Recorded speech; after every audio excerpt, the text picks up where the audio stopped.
শেষ জামানায় পুরুষের জন্য সবচাইতে বড় ফিতনা হবে নারীর ফিতনা।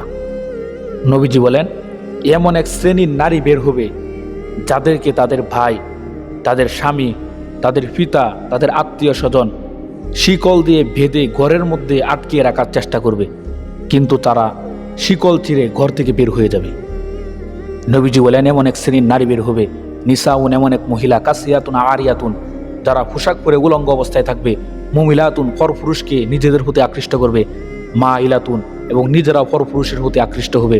নবীজি বলেন, রুউসুহুন্না কাসনিমাতুল বুখতিল মা ইলাতি, তারা চুলগুলো এলোমেলো করে রাস্তাঘাটের মধ্যে তারা চলাফেরা করবে। লা তাদখুলনাল জান্নাতা, নবীজি বলেন তারা কখনো জান্নাতে প্রবেশ করবে না। ওয়ালা ইয়াজিদনা রিহাহা, এবং কখনো তারা জান্নাতে ঘ্রাণও পাবে না।